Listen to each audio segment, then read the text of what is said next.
Hey guys, welcome back. It is Tuesday, June 11th, and today, as you can tell, it's gas tank day. So I'll be showing you the upgrade that I'm going to be doing with the truck. So as you can plainly see, it was a two tank fuel system. The long one over here ran on the driver's side, whereas this one sat behind the rear diff. I don't know the fuel capacity of them or how much they held. I'm not 100% sure. I didn't really have a lot of plans to put the big long one back in the driver's side for a couple reasons. One, when I was dropping it out, I did find a hole where the strap ran underneath, and so the tank would be leaking. Number two, even though the truck did have dual exhaust, it actually came over and ran down the passenger side and then out the back. I want to fix that up and run them both straight back and out each side. So the tank would be in the way, so there was another reason why I wasn't going to put the tank in. Third reason, I guess, would be weight distribution. I wanted more weight in the back and not on the driver's side. So there was another reason why not to put that tank in. So I was just going to run this tank in the back, which would have been okay. Dropped it down, went to clean it up, found a lot of rust and sediment inside the tank. Little trick actually to cleaning it out was I actually took a nice big jug of CLR, dumped it in there, let it sit for, oh God, a good 4 hours. Every once in a while, swishing it around, making sure it got everything before I steamed the tank out. Once I steamed the tank out and got all the CLR out, it actually cleaned up really nice. So it was a great little trick for cleaning out the tank. Dump some CLR in, let it sit, slosh it around, a good couple hours, and it'll clean it out really well. So I ended up putting the tank back in just to get the truck moving back and forth.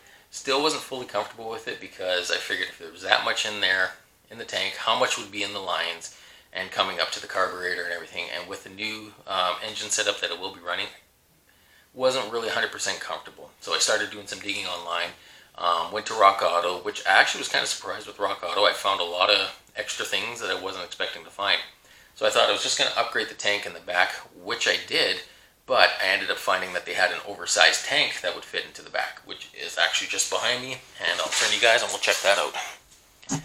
So we'll give it a turn, and there it is. So you can see it's actually quite the difference. I believe this one is rated for about 132 liters.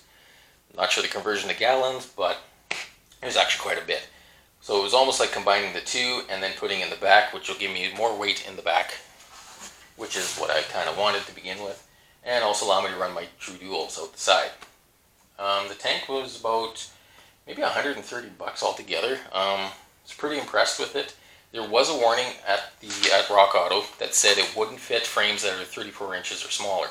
So I had already ordered it, and then I went back and I saw that, of course, because that's how things usually go, and measured the frame in the back, and it was around roughly 34 inches. So I was a little worried it wasn't going to fit, but I test fitted it. It does fit in. No issues. It actually looks really great in there. Now I also got a new sending unit, but also what I had to order, which I can't remember if it came with the tank or if I had to order it separate. I think the sending unit was like $7 and it was an extra $15 for the extension kit. So basically what you get with the extension kit is longer bolts for mounting. Now you do use the original straps back in, but they also send you some of this piping. Now what this piping does, it goes between the frame and the strap would run here and goes in between, just kind of firm it all up. Once it's in, I'll show you guys what it looks like, everything in there as well. But it's just to steady it up. It's pretty simple, straightforward, 4 bolts. The only issue I really did have, I'm just going to come back down here, was with the sending unit, and I'll show you.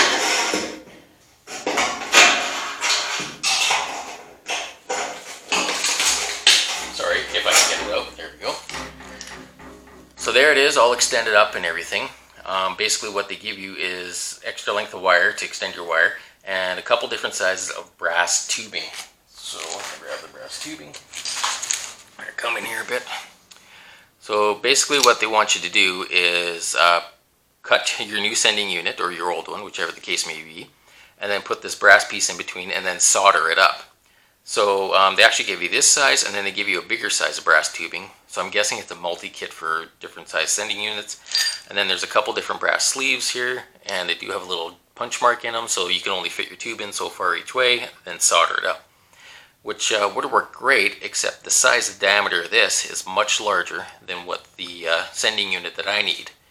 It fit over this tube quite well, and would have worked awesome, but I don't know if we can show you guys here. I'll pop our screen off.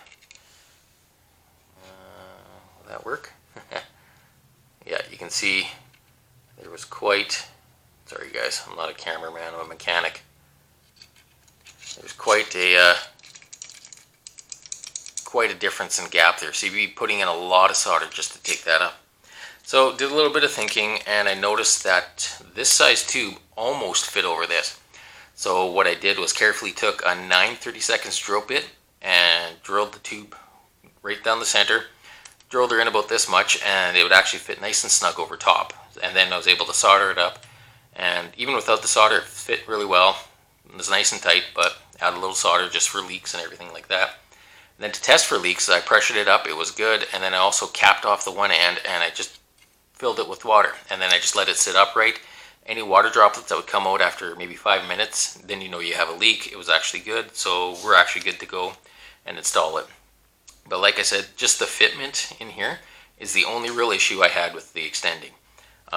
Once it was in, I could tell it wasn't even touching the bottom of the tank yet, because you know it is a fairly deep tank. It would probably only come down maybe there.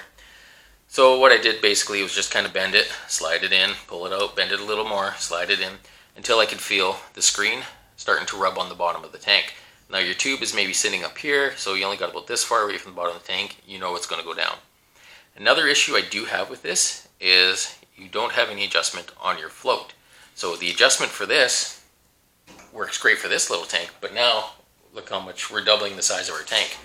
So you're going to be driving around and this is going to tell you full, and then you know you're probably going to hit half a tank once it starts to move. There's no real extension for the floats at all. But hey, I mean, with this size of tank driving around and it says full all the time, hey, I'm happy. But at least you'll know once that starts moving, you are going to have to go probably get gas soon. But other than that, it's actually pretty straightforward, pretty simple. Fitment in there is great, and I'm actually looking forward to setting this up. Comes with a new lock ring, new washer. It's pretty straightforward. I mean, it's 4 bolts, 1 connector, 1 hose clamp. I shouldn't have to go through with you guys and show you how to do that. It should be self-explanatory. But that's pretty much it. Just a quick little video here on the floor about our gas tank. With the fuel lines as well, new fuel filters. I flushed all the metal lines out with CLR again, cleaned them all out, and all new rubber hosing. Not a lot to it, and sometimes it's kind of nice as well. But that's pretty much it. So once again, thanks for coming in. If you're just new checking it out, hit subscribe, give a thumbs up. To my old subscribers, thanks for watching once again, and we'll see you on the next video.